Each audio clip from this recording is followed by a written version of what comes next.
dollar. Dirt and money, no soul.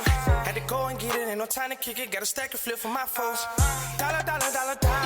Please tell me you can hear me. Don't turn your back and don't neglect me. Just let me know if you need me.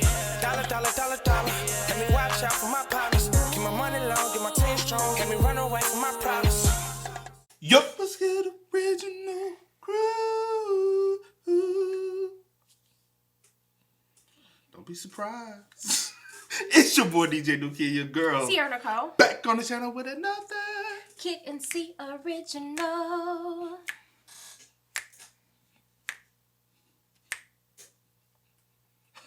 Welcome back to the channel, man. We got another Mr. Ballen for y'all today, man. We got the Valley of Headless Men. Oh gosh. This is your warning.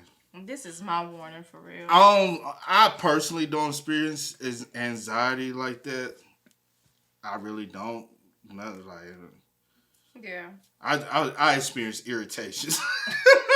That's mine. You have anxiety. I have irritation. I get irritated by anything. Not anxiety. It's not anxiety, just irritation.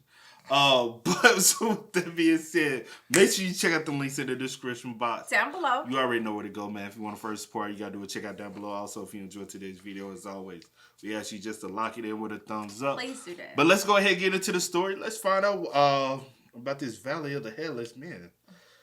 Oh, that's weird. Oh, let's go. Today's story is a classic don't go in the woods type of story. But before we get into today's story, if you're a fan of the strange, dark, and mysterious delivered in story format, then you've come to the right place because that's all we do, and we upload 2 or 3 times every week. So if that's of interest to you, please invite the like button over to your kid's birthday party and then ask them if they want to hit the piñata. When they say yes, put their blindfold on and then replace the piñata with a beehive. Also, please subscribe to our channel and turn on all notifications so you don't miss any of our weekly uploads. All right, let's get into today's story.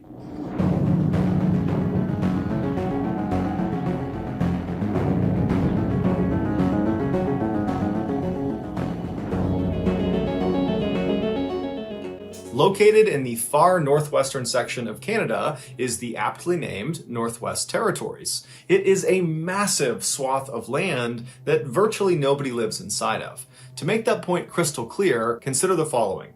The country of Germany has a population of 83 million people, give or take. The Northwest Territories is 4 times as large as Germany, but only has a population of about 50,000 people. In addition to being this huge and mostly unoccupied space, the Northwest Territories are almost completely wild. Think dense forests, huge mountains, massive rivers and lakes, and lots of really big animals. Even for highly experienced outdoors men and women, the Northwest Territories can be a truly hazardous place. And within this truly hazardous place, there is one part that is the most hazardous, and it's right in the middle of the Northwest Territories. And it's this 11,000 square mile stretch of just pure wilderness that's called the Nahanni Valley. In 1976, the Nahanni Valley was made into a national park. But don't let that fool you. This is not some family park that anybody can go to. There are no tourist accommodations, so there's no hotels, there's really nothing inside of it. And there are no roads that lead into this park. The only way you can get inside this valley is by plane or by boat or by very stressful and difficult overland hike. But for those who are able and willing to make the effort to get inside of this valley, you have the opportunity to explore one of the most beautiful places on the planet because this... I ain't gonna lie, that thing is beautiful. It's nice. That's a nice photo. But I'm a pass. But I like the photo. Yeah. I like the photo. But I ever try to experience something like the hell no, this place is right here in Tennessee. Look just like it when I experienced that. Hell no. I know my boundaries. Yeah. And some people, and that's the thing sometimes, especially with these, some people need to know their boundaries. Yeah. And some people be living on the edge. You only get one life. Yeah, but I want to live as safely as possible, bro. What the hell?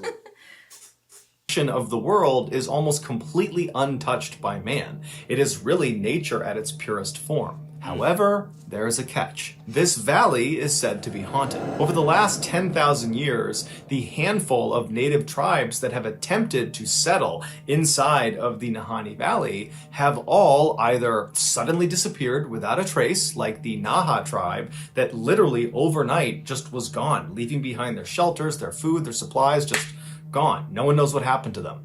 Or the tribes have abruptly fled, claiming they were being terrorized or stalked by creatures lurking in the forest, like these white demons and these large wolves they called wahilas. Now, of course, this just sounds like folklore, and it might very well be that that's all it is, folklore.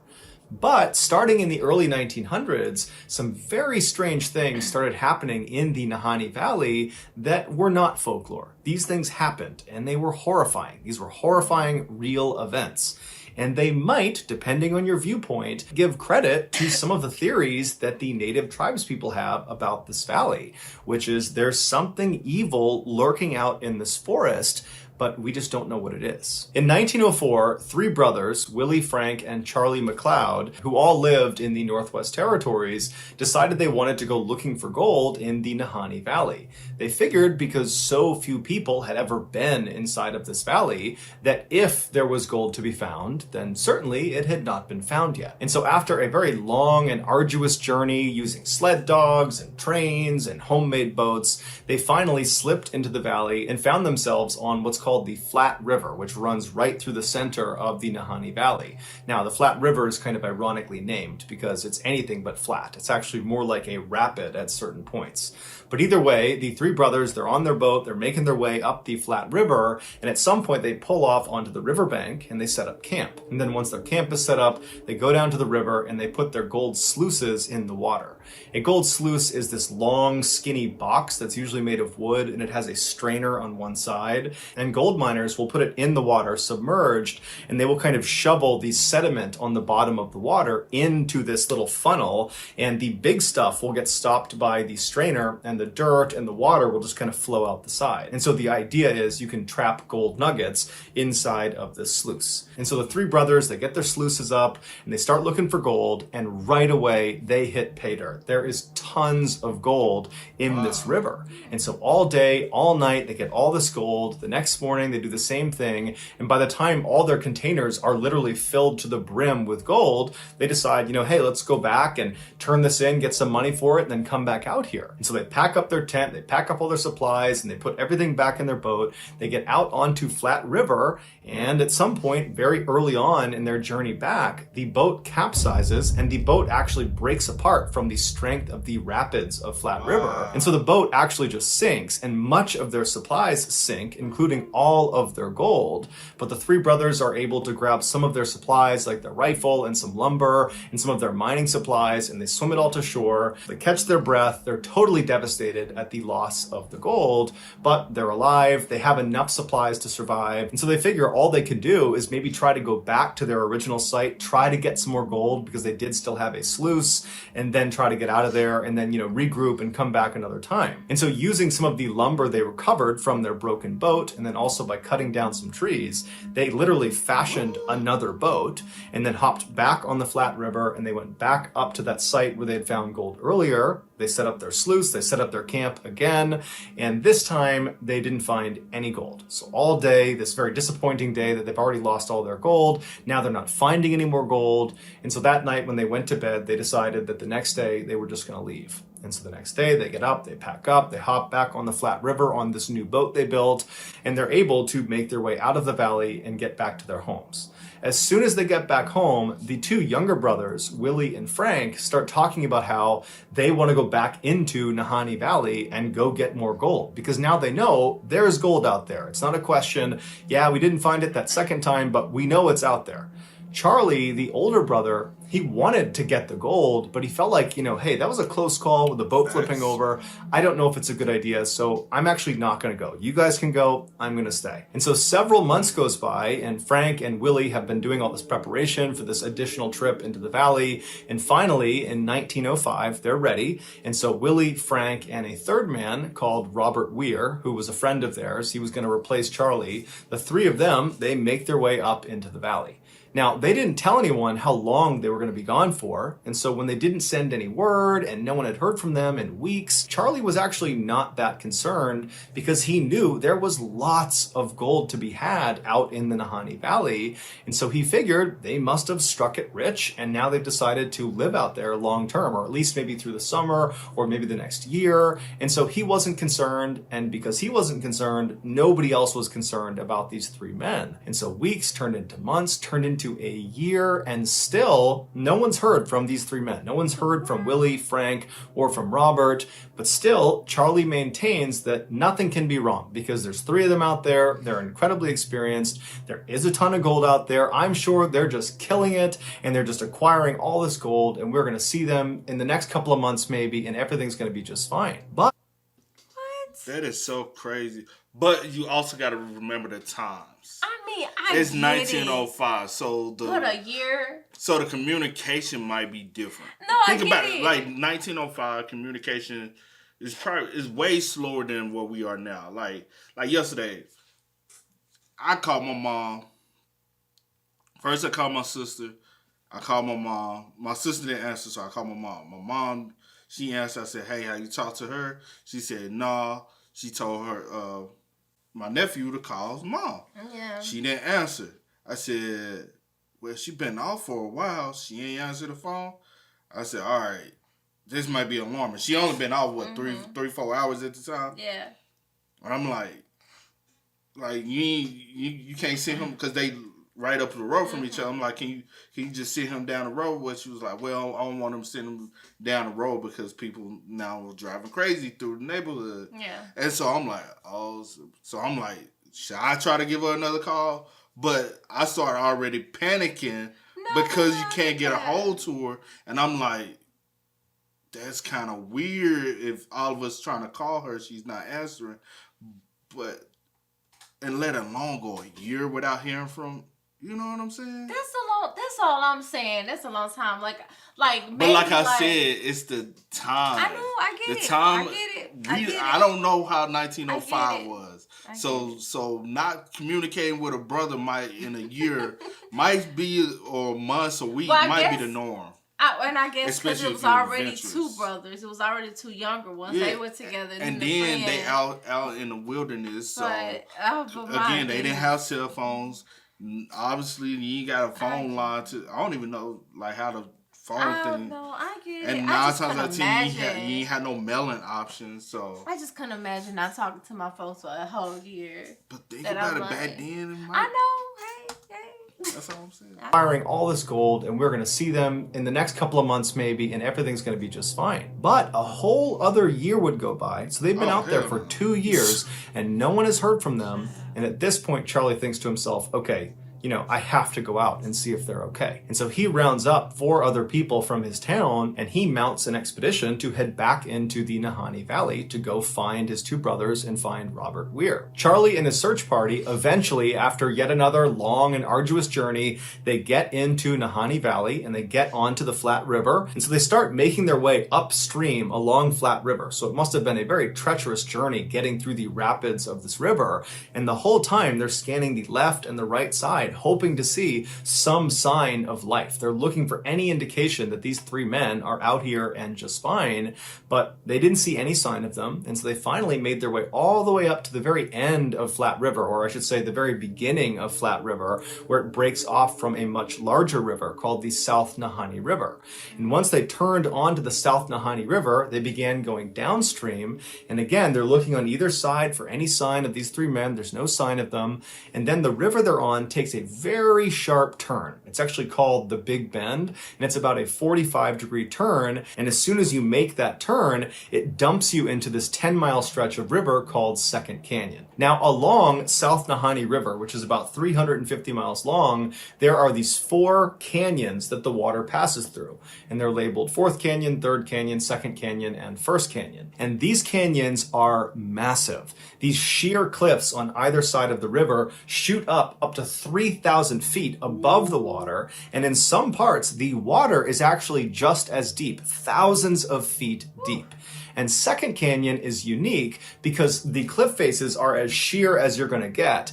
And the cliff faces almost butt up exactly up against the water. So there's really very little shoreline on either side. So once you're in this 10-mile stretch, you're basically boxed in. You have thousands of feet of water below you. You have these massive cliffs on either side, and there's really nowhere to go. You need to get through this section of the river before you can effectively get onto the shoreline and take a break from being in your boat. And along these cliffs are these openings you see high up all over the cliffs on both sides that are openings to these massive cave systems inside of these thousands of feet tall cliffs. And because of how difficult it is to not only get to Nahanni Valley, but also to get up to these different cave openings, nobody's gone inside of them. We don't know what's inside of these caves, save for the few that are down low enough that people can explore.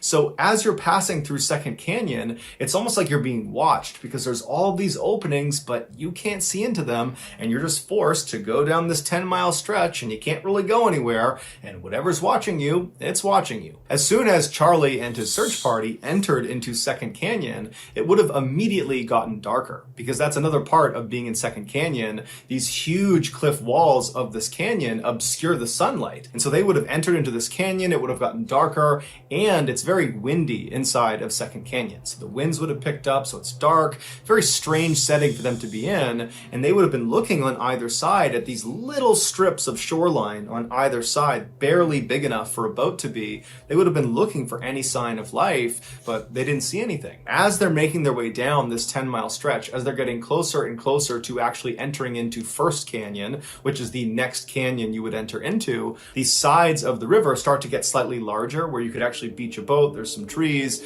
and on the left-hand side, right before exiting Second Canyon, they notice there is actually a tent perched within some trees. And so the search party naturally goes right over to the shoreline, they hop out, but as soon as they step foot on land and they have a clearer view of this tent and what's outside of it, they notice there is a body clearly lying on the ground outside of the tent. And so Charlie and the search party, they run over, and as soon as they're up close, they can tell this body is missing its head. And they see the clothes on this body are totally charred and burned, and whoever this was, they were reaching with their right arm when they died. And right outside of the reach of their right arm was a rifle that was propped up against a tree. And so they walk around this one body, and they go around towards the backside of the tent where the opening to this tent is, and they find another body, another very badly decomposed body, and it's positioned kind of halfway in the tent and halfway out of the tent.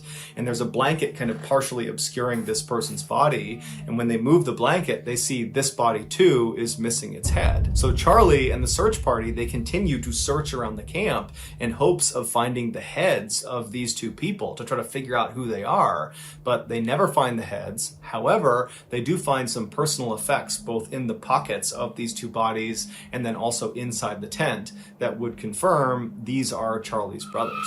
As for the third man that had been with them, Robert Weir, he was not at the campsite, and in fact he would never actually be found officially. However, a little ways down the river, another partial skeleton would be found several months later that was attributed to Robert. However, that was not 100% confirmed to be Robert. The only other... So question. The only question I have, how far up? Because I don't remember them going that high up, like that far up. So what would have made them go that far up river? Maybe they was like, we out here, we might as well How long? I wonder how long had y'all been out there before that situation happened. Yeah. Who knows? And for him to be reaching for his rifle, there was a threat. Yeah, he said the bodies were... Because the body was laid there, and the arm was stretching. And he said the bodies were burned. Oh, did he say... Yeah, he said the bodies were burned, and they was missing their heads. So... It's so many thoughts going through my head, right? Not so many, but it's like, it's my mind is going to a place and then where... Because I'm thinking about something. And then for them to find the other, body that they said, but you really don't know. You don't know, but just... You don't know how many people actually are going up there in the... Who knows? But it can't be that many because, think about it. So But why would Robert get so far separated from them? That's what I was about to say. Like, how did he get there? Did he... Or did he run away? That's what I'm saying. Yeah, like, that's the only thing I could think of. Was trying to get away. I don't know. This one. It's a little strange. Interesting thing that was found at this campsite was a carving in a nearby tree. And it just said, "We have found a fine prospect," indicating that Charlie's brothers had found gold. But there was no gold either on them or in their camp or in the river nearby. Nothing. There was no gold. Charlie and his search party would leave the valley and get in touch with the mounted police, who would come out to the site where the brothers had been found. They would launch an investigation, and ultimately they would come to the conclusion that all three of these men, the two brothers and Robert, had starved to death, and then after they had perished, animals had taken them off, which is why Robert was found so far away and why the skulls were missing from the two brothers. Now, Charlie did not believe that. He believed they had been attacked by native tribes in the area, but the police were not buying that. They said this was a natural thing, this was an accident, and so that's that. When the story of these two decapitated men made the news, people went crazy about this. People were...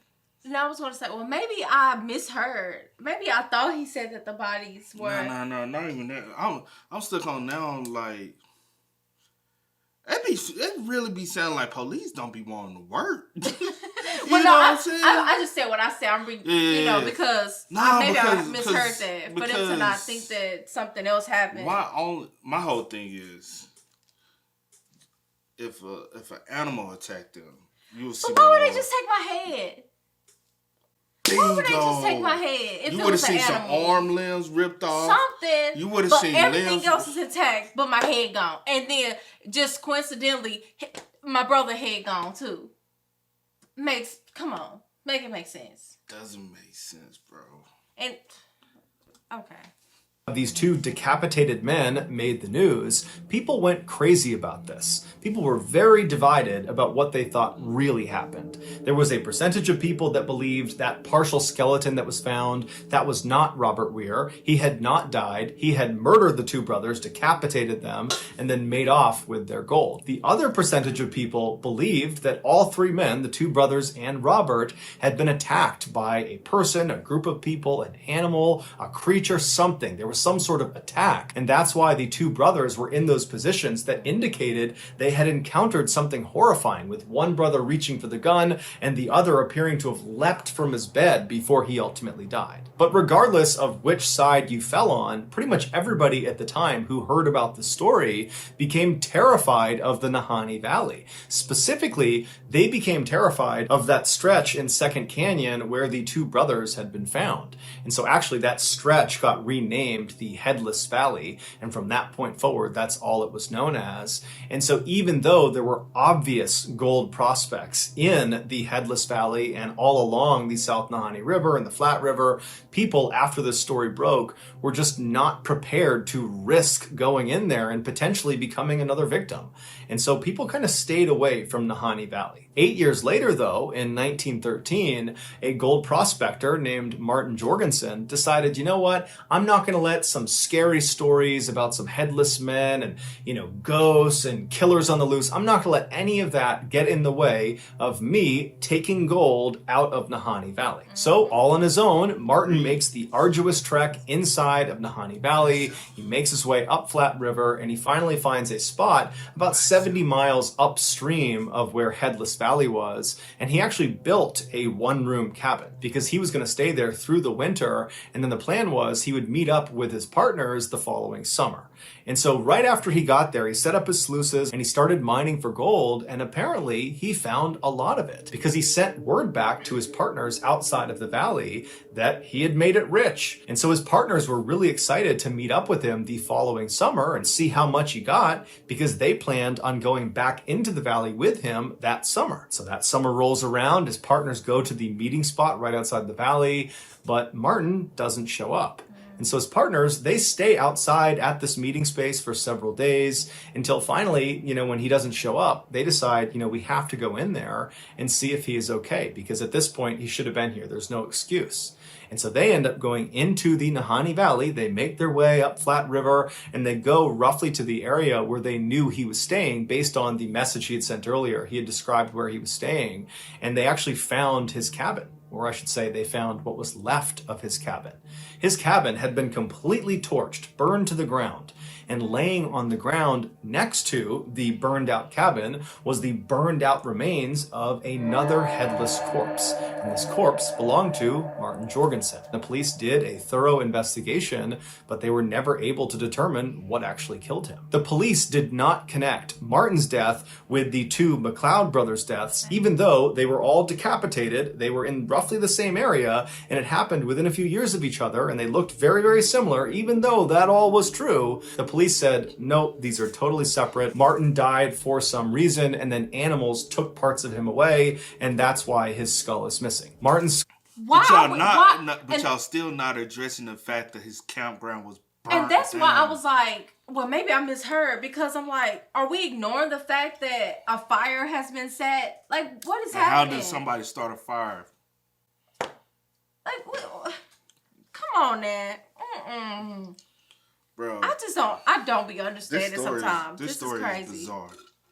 Was never located, and the gold that Martin claimed to have struck it rich with was also not at the cabin, not on him. There was no gold anywhere in the vicinity. When Martin's death made the news, people went crazy, and despite the police assuring everyone that his death was not connected to the McLeod brothers' deaths, even though the police were saying that, the public didn't see it that way. It was just too easy to connect one decapitation with two other decapitations that have happened close together in a relatively short time frame, and so a lot of people assumed there must be a killer on the loose somewhere in Nahanni Valley. 7 years later, in 1921, the rumors of a killer on the loose were still alive and well when gold prospector John O'Brien and his partner decided, you know what, despite the rumors of this so-called killer or whatever's going on in the Nahanni Valley, let's go into the Nahanni Valley and try our hand. Let's try to get some gold.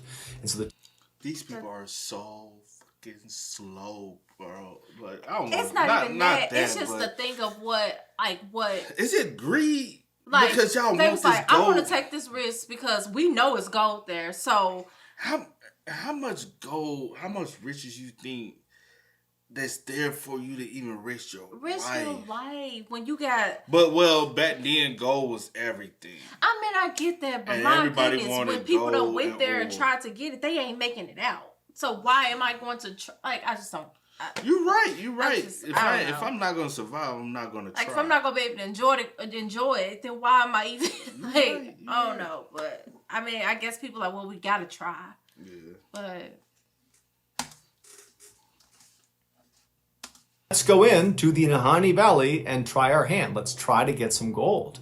And so the two of them made their way into the valley, and they set up camp in Headless Valley, not far from where the McLeod brothers had been found decapitated. So they set up their camp, and they're there for a couple of days. They're doing well. They're finding gold. And then at some point, John tells his partner that he's going to go out and check all of their traps along the river, and he'll be back in about 8 or 9 days. And so his partner waits 8 or 9 days, and John doesn't come back. And a couple of days after that goes by, and now John's past due, and so the partner decides he has to go out looking for him. And so there was another gold prospector in the area, and so this partner contacted him, and the two of them went to the river and began walking upstream until they found John. And he had frozen to death, but it was very interesting the way he was positioned. He was sitting in front of this obviously previously lit campfire. He wasn't hunched over. He didn't look like he was in pain. He looked like he was just enjoying the fire. There was nothing on his face that indicated discomfort or pain or fear. He was even holding the matchbook in his hand. It was like he was just sitting there enjoying the fire when something caused him to suddenly freeze. In fact, witnesses would say John looked like he had been flash frozen, as if it had happened in a matter of seconds, because it didn't look like he had reacted properly to freezing to death. And the police, when they came out, they would say, you know, this is odd. This is odd the way he's positioned. But ultimately, he died because he froze to death. And so there's no foul play here. And so no further investigation is needed. 5 years later, in 1926, a hunting party that included a young woman named Annie Lafferty was camping out along the flat river inside of Headless Valley. And so that night, they're all kind of joking around the fire. And then at some point, they decide to all go to sleep. And then the next day, when everybody gets up, Annie is no longer in camp. And there's no sign of where she went. And so they begin by yelling out and walking around the immediate vicinity to see maybe if she stepped away for a minute, but Annie's just gone and no one knows where she went. And so the hunting party spends the rest of the day looking for Annie, but there's no sign of her. They ultimately leave the valley. They tell police. Police come out. There's this huge search, but Annie's never found. Several months later, a man named Charlie, who happened to have been out near Flat River, near this hunting party when they were out there, but Charlie himself was not in the hunting party. He didn't know Annie. He was just in the vicinity. He overheard someone talking about a member of that hunting party, specifically a woman, going missing. And when he heard that, he knew he had to tell police what he had seen that night out near Flat River. So he goes to police and he explains that that night when he knew there was this hunting party over there, he could hear them, he knew they were over there. He said at some point he went to bed and then he woke up when he heard the sound of rocks falling into the river in front of him. He was sleeping along the river's edge. So he sits up and he looks out across the river. It's totally dark, but there's some moonlight and he's kind of looking around wondering what's causing the sound, but he can't see it. And then he hears it again and he can tell it's off to his left. And these are not huge rocks. These are like medium to small size rocks, like rocks you could just pick up and throw. And so he's looking and all of a sudden he sees maybe a couple 100 yards away through some sparse trees, he sees a naked woman, a white naked woman running on all fours up this mountainside. And as she's running up the mountainside, her feet and her hands are knocking little rocks into the river down below. She's right on the edge of this cliff.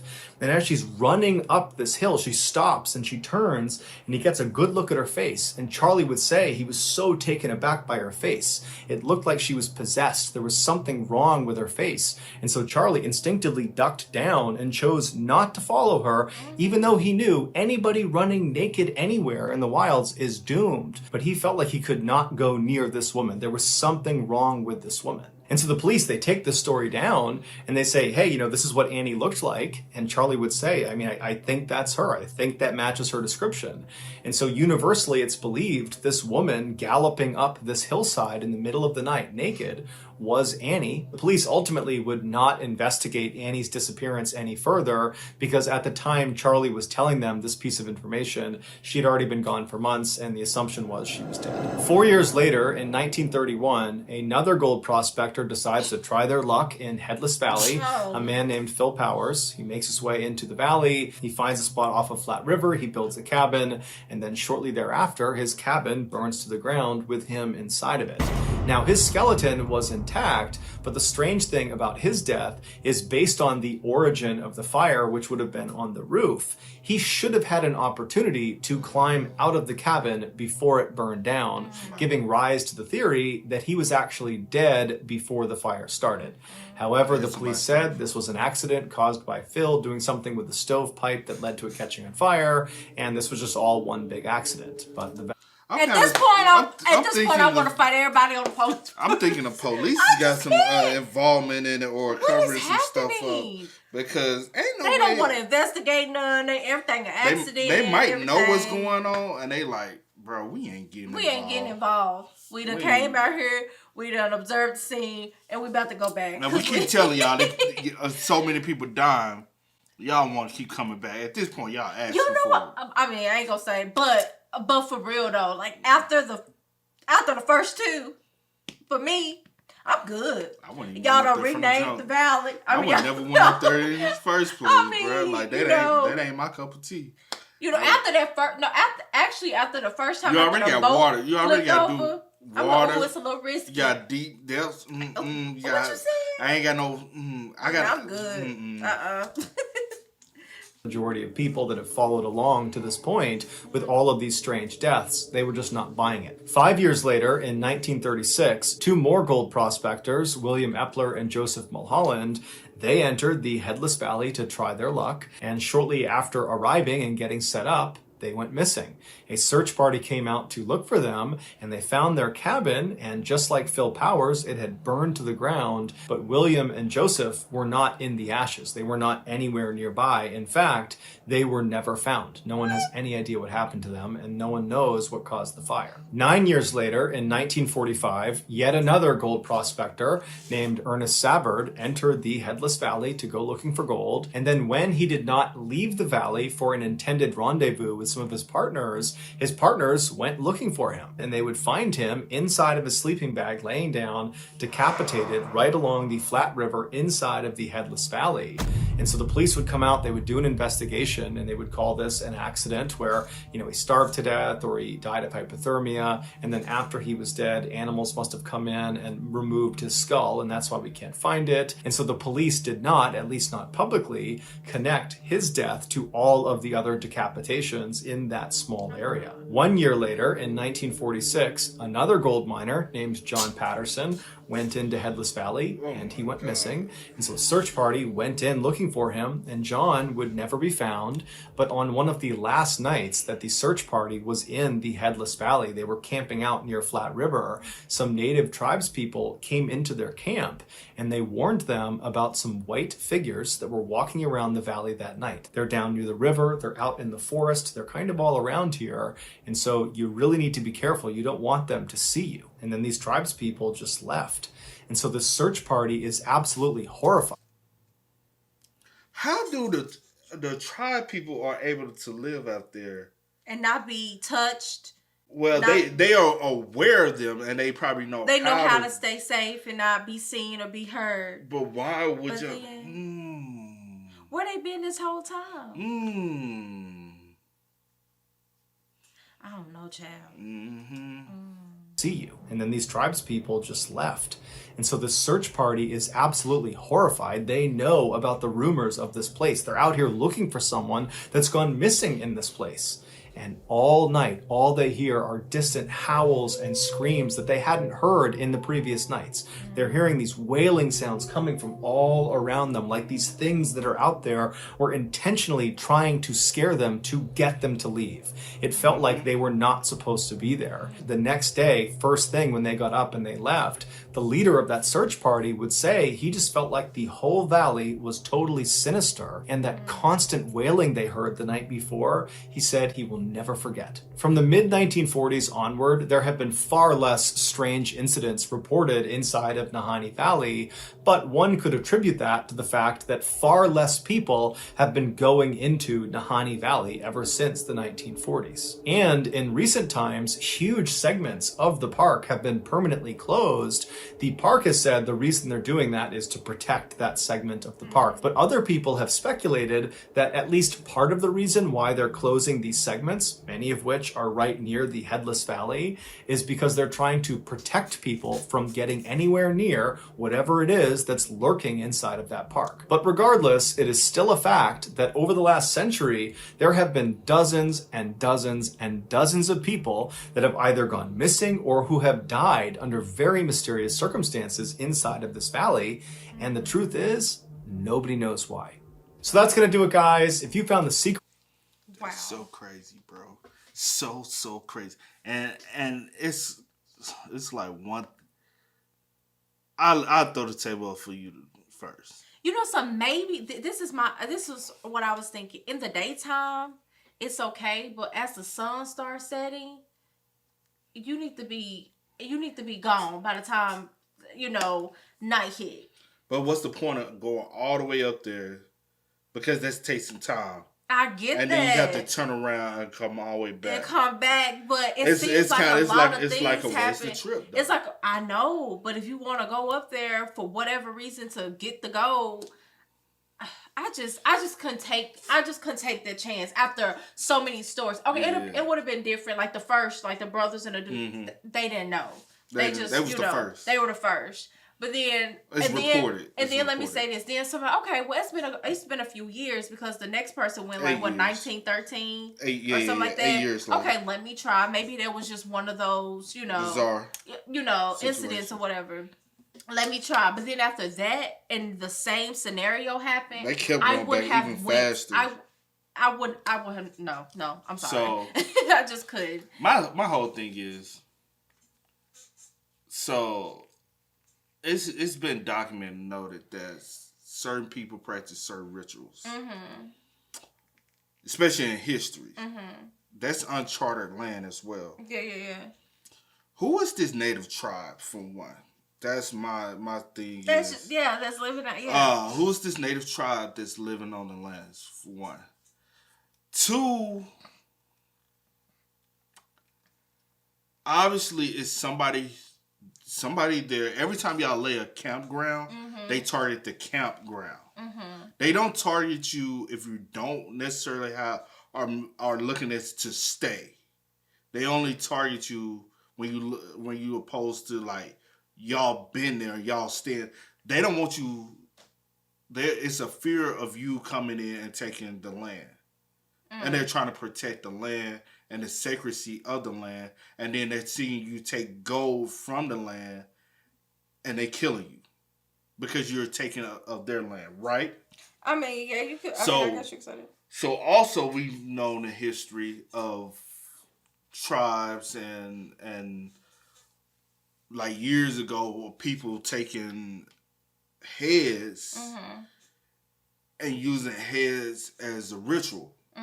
Or we've also known of the shrinking heads, where people take your head and over time they shrink your head.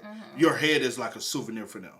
So my thing is, it's a high chance of possibility there's a group of people. I don't know what type of people they are. And maybe they call them white people because they cover their body in white clay of the land.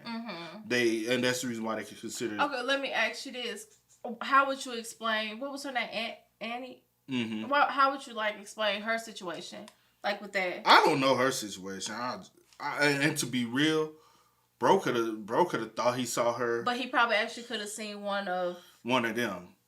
And they will know how to climb and navigate the rocks if they've been there for years. Yeah. And the reason why you think they look like some strange demonic figure is because they're not going to look like the typical human beings because they have always been in this area. It's still places like that today that are, some people have came in contact with them. Yeah.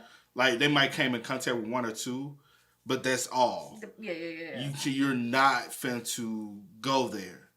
And say for instance, King Kong, the movie, the old King Kong movie, when they go to the island and it's these people, and then the people start hunting them and trying to kill them, and they lived amongst the rocks, but they were able to climb the rock. Like, you adapt to your environment. We looking at all this massive thing, it's nothing but up and down, but after they've been there for years, trust me, they develop and learn how to climb up rock.